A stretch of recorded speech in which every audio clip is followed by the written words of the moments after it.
sediakan hidangan di hadapan lawanku. Engkau mengurapi kepalaku dengan minyak baru. Jumpa kembali di Sharing Firman. Tema Sharing Firman hari ini adalah Jadilah Daniel di kehidupan ini. Daniel 1:8 firman Tuhan berkata, Daniel berketetapan dalam hatinya bahwa ia tidak akan menajiskan dirinya dengan santapan raja dan dengan anggur yang biasa diminum raja. Ia meminta kepada pemimpin pegawai istana itu supaya ia tidak usah menajiskan dirinya. Saudara, di zaman ini, kita hidup dalam dunia yang penuh kompromi, tekanan moral, dan juga tantangan iman.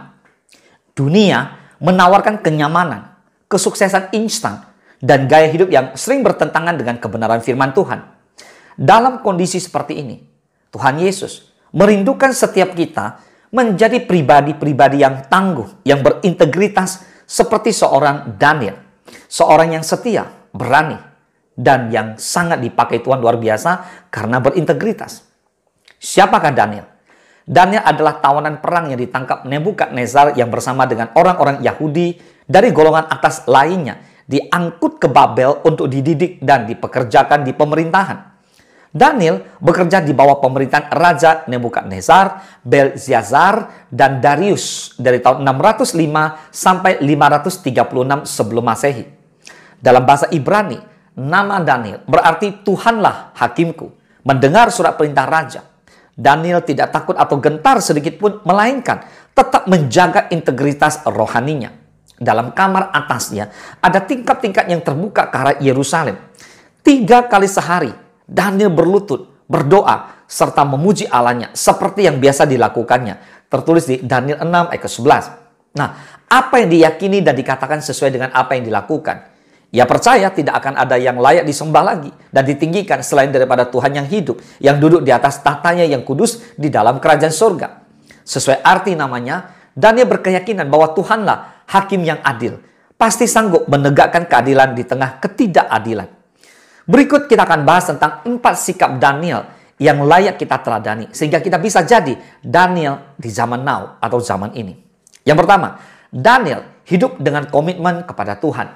Daniel 1:8, Daniel berketetapan untuk tidak menajiskan dirinya dengan santapan raja dan dengan anggur yang biasa diminum raja. Dimintanyalah kepada pemimpin pegawai istana itu supaya ia tak usah menajiskan dirinya. Daniel muda dipaksa masuk dalam sistem budaya Babilonia. Tapi Daniel tetap memilih untuk taat kepada Tuhan.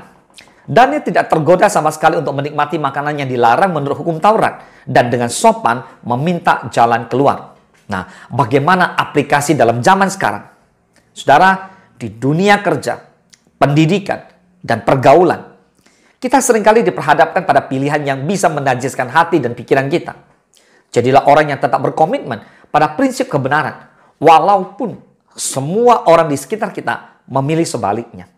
Yang kedua, Daniel memiliki hidup doa yang konsisten.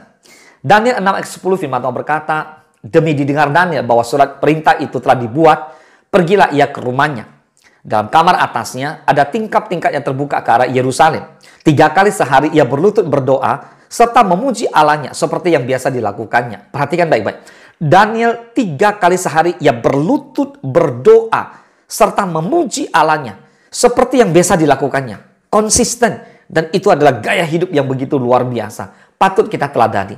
Nah, ketika diperintahkan untuk tidak berdoa kepada Allah manapun selain kepada raja, Daniel tetap berdoa seperti biasa. Ia tidak takut kehilangan nyawanya sekalipun. Ia tidak takut, dia lebih takut kepada Tuhan daripada kepada manusia. Nah, aplikasi dalam zaman sekarang adalah, mari Bapak Ibu semua, mari kita bangun kehidupan doa kita yang konsisten. Bukan hanya saat kita butuh Tuhan, tapi saat kita dalam keadaan apapun kita, siang maupun malam, mari bangun sebuah gaya hidup berdoa, memuji, dan menyembah Tuhan. Amin. Lalu yang kedua adalah jangan biarkan rutinitas dunia merampas waktu intim kita dengan Tuhan.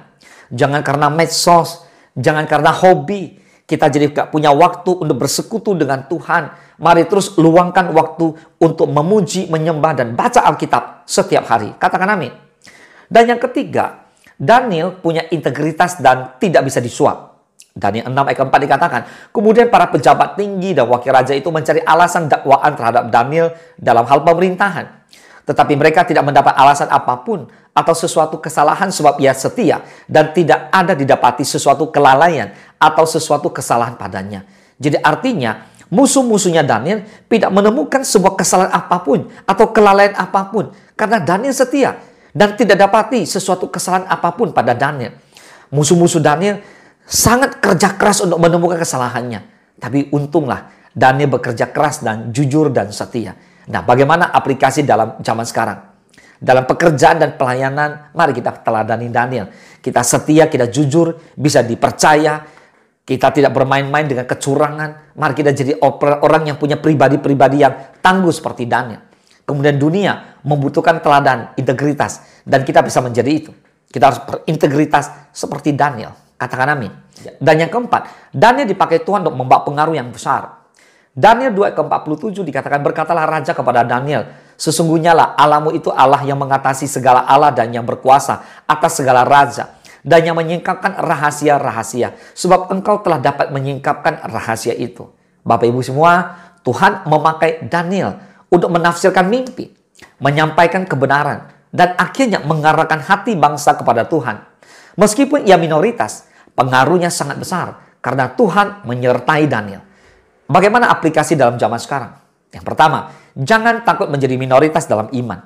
Bersama Tuhan, kita bisa membawa pengaruh positif dalam komunitas kita, lingkungan kita, keluarga kita, tempat kerja kita, dimanapun kita berada.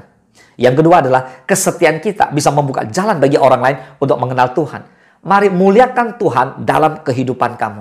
Maka banyak orang bisa melihat sikapmu, perbuatanmu, perkataanmu, tingkah lakumu. Mereka mengatakan, aku ikut Tuhan yang kamu sembah. Amin. Nah, kesimpulannya, menjadi seperti Daniel di zaman ini bukan berarti hidup tanpa masalah.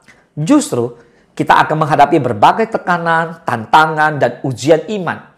Tapi Tuhan yang sama menyertai Daniel akan menyertai kita semua. So, jadilah terang di tengah dunia yang gelap ini.